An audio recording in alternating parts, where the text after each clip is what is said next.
प्यारे बच्चों, नमस्कार। जेसीईआरटी के डीजी स्कूल में आपका स्वागत है।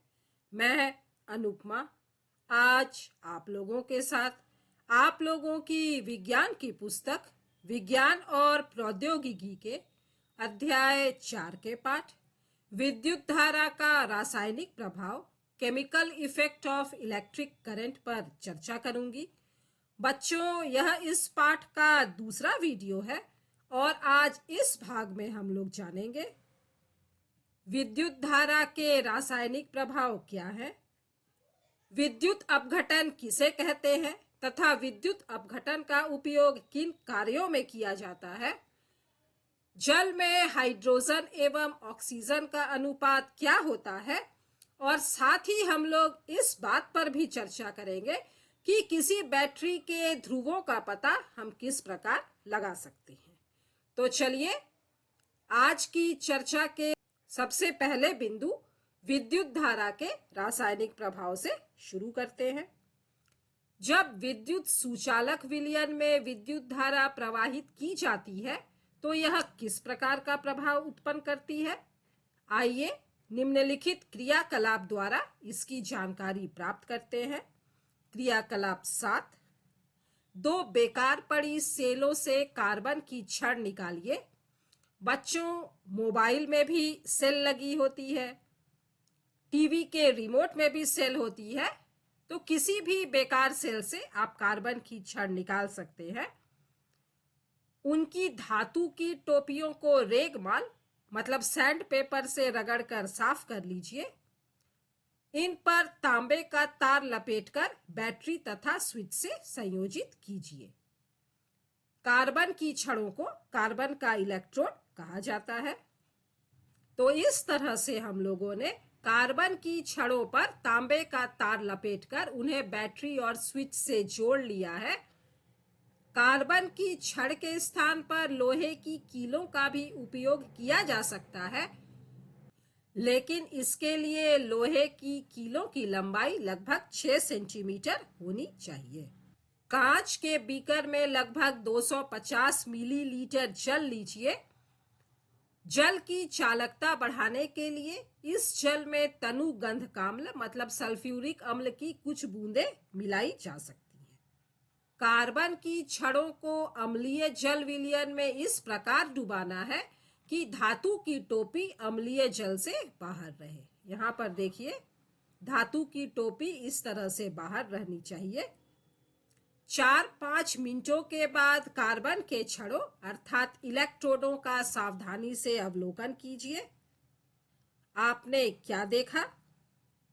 कार्बन की छड़ों अर्थात इलेक्ट्रोड के पास गैस के बुलबुले दिखाई देने लगते हैं। इस तरह से घन इलेक्ट्रोड के पास ऑक्सीजन गैस के बुलबुले और ऋण इलेक्ट्रोड के पास हाइड्रोजन गैस के बुलबुले दिखाई देने लगते हैं। तो आपने देखा कि जब किसी अम्लीय जल में विद्युत धारा प्रवाहित की जाती है तो गैस के बुलबुले दिखाई देने लगते हैं। गैस के बुलबुलों का दिखना यह दर्शाता है कि अम्लीय जल में रासायनिक परिवर्तन हो रहा है और इसी घटना को विद्युत धारा का रासायनिक प्रभाव कहते हैं। विद्युत धारा के निम्नलिखित रासायनिक प्रभाव हो सकते हैं। इलेक्ट्रोडों पर गैस के बुलबुले बन सकते हैं, जैसे कि यहाँ पर धन इलेक्ट्रोड पर ऑक्सीजन गैस के बुलबुले और ऋण इलेक्ट्रोड पर हाइड्रोजन गैस के बुलबुले बने। इलेक्ट्रोडों पर धातु का निक्षेप हो सकता है, जिसे कि विद्युत लेपन कहा जाता है। जब हम कार्बन के इलेक्ट्रोड के स्थान पर तांबे की प्लेट लेते हैं तो विद्युत धारा प्रवाहित करने के बाद हम यह पाते हैं कि एक तांबे की प्लेट की मोटाई कम हो जाती है, जबकि दूसरे प्लेट की मोटाई बढ़ जाती है क्योंकि इस पर तांबे की परत जमा हो जाती है। तीसरा है, विलयन के रंग में परिवर्तन हो सकता है। जब हम कॉपर सल्फेट का विलयन लेते हैं तो कॉपर सल्फेट के विलयन का रंग नीला होता है और जब इसमें हम लोहे की कील को डुबाते हैं तो कुछ देर के बाद हम पाते हैं कि लोहे की कील पर तांबे की एक परत निक्षेपित हो गई है, जमा हो गई है और जो नीले रंग का विलयन था वह अब हरे रंग के विलयन में बदल गया है। तो विद्युत धारा के रासायनिक प्रभाव में यह तीनों परिवर्तन होते हैं और ये रासायनिक अभिक्रियाएं उपयोग किए जाने वाले विलयन और इलेक्ट्रोडों की प्रकृति पर निर्भर करती हैं। चलिए अब हम लोग जानते हैं कि विद्युत अपघटन किसे कहा जाता है। किसी विलयन से विद्युत धारा प्रवाहित करने पर विलयन में रासायनिक निक्षेप होता है। इस प्रक्रिया को विद्युत अपघटन इलेक्ट्रोलिसिस कहते हैं और इसमें प्रयुक्त विलयन को विद्युत अपघटित इलेक्ट्रोलाइट कहा जाता है। जैसा कि यहाँ पर जब हम विलयन में तांबे की प्लेट का इस्तेमाल करते हैं तो एक तांबे की प्लेट जो है उसकी मोटाई कम हो जाती है क्योंकि इस प्लेट से कॉपर जो है वह निकल जाता है और दूसरे तांबे की प्लेट की मोटाई बढ़ जाती है क्योंकि इस पर जो है वह तांबा जाकर जमा हो जाता है। यहाँ पर जो विलयन है कॉपर सल्फेट का विलयन, उसे विद्युत अपघट्य इलेक्ट्रोलाइट कहा जाता है और इस सारी प्रक्रिया को विद्युत अपघटन इलेक्ट्रोलिसिस कहते हैं। चलिए अब हम लोग देखते हैं कि विद्युत अपघटन का उपयोग कहाँ किया जाता है। तो धातुओं का उसके अयस्कों से निष्कर्षण में इस तरह से धातु के अयस्क जमीन के नीचे से खोद कर निकाले जाते हैं और इन धातु के अयस्कों से धातुओं को विद्युत अपघटन की प्रक्रिया द्वारा निष्कर्षित किया जाता है। जैसे कि तांबे का अयस्क चाल्कोपाइराइट से इस तरह विभिन्न रासायनिक प्रक्रियाओं के द्वारा तांबे का निष्कर्षण किया जाता है। दूसरा है धातुओं के शुद्धिकरण में, तो इस तरह से हम लोग तांबे का शुद्धिकरण कर सकते हैं। और तीसरा है एक धातु के ऊपर दूसरे धातु की परत चढ़ाने में, जिसे कि इलेक्ट्रोप्लेटिंग कहा जाता है। जैसे कि यहाँ पर दर्शाया गया है कि लोहे की चम्मच पर चांदी की परत विद्युत अपघटन प्रक्रिया के द्वारा चढ़ाई जा रही है। आप लोगों ने भी देखा है कि पीतल के गहनों पर सोने या चांदी की परत चढ़ाई जाती है और इसमें इसी विद्युत अपघटन प्रक्रिया का उपयोग किया जाता है। चलिए अब हम लोग चर्चा करते हैं कि जल में हाइड्रोजन और ऑक्सीजन का अनुपात क्या है।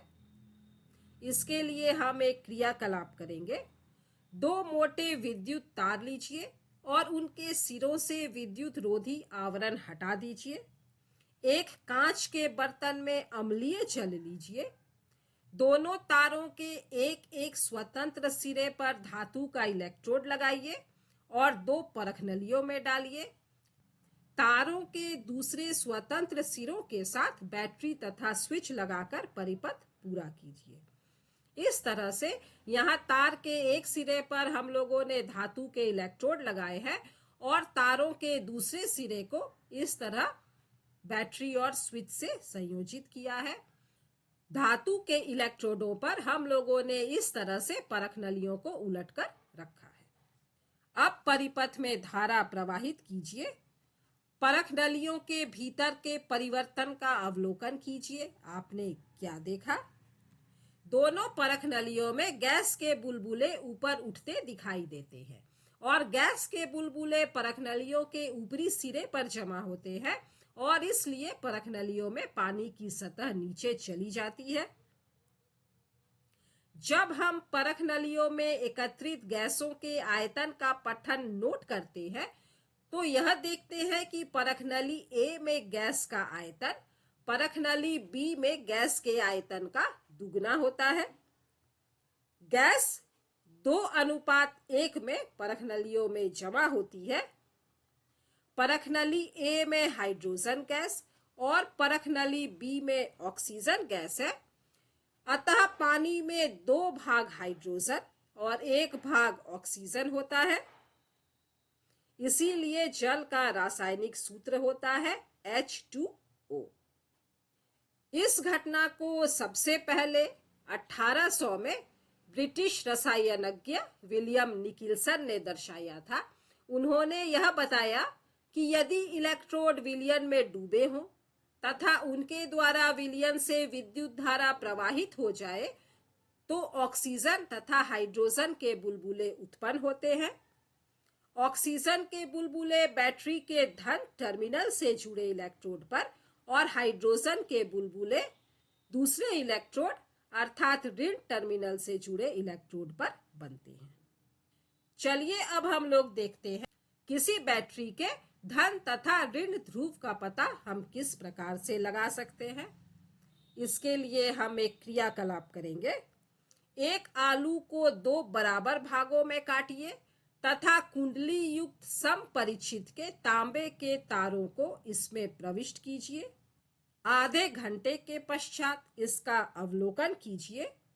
आप देखेंगे कि आलू में एक तार के चारों ओर नीला हरा सा धब्बा बन गया है, जबकि दूसरे तार के चारों ओर ऐसा कोई धब्बा नहीं है। इस क्रियाकलाप को बार बार दोहराइए, मतलब आलू के अलग अलग टुकड़े लेकर हम इस क्रियाकलाप को दोहराएंगे। हर बार धन टर्मिनल से संयोजित तार के चारों ओर ही नीला हरा धब्बा बनता है। तो इस क्रियाकलाप में हमने देखा कि विद्युत धारा आलू में रासायनिक प्रभाव उत्पन्न करती है, जिसके कारण धन टर्मिनल से जुड़े तार के चारों ओर नीला हरा धब्बा बन जाता है।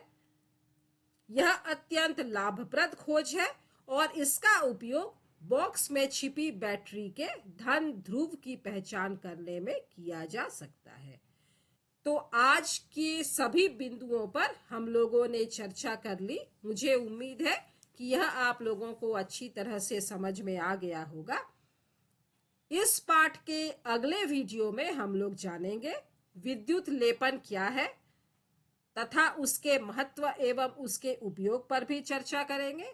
साथ ही हम लोग LED लाइट एमिटिंग डायोड पर भी चर्चा करेंगे। मिलते हैं बच्चों अगले वीडियो में। तब तक स्वस्थ रहिए, सुरक्षित रहिए, पढ़ते रहिए। Thank you.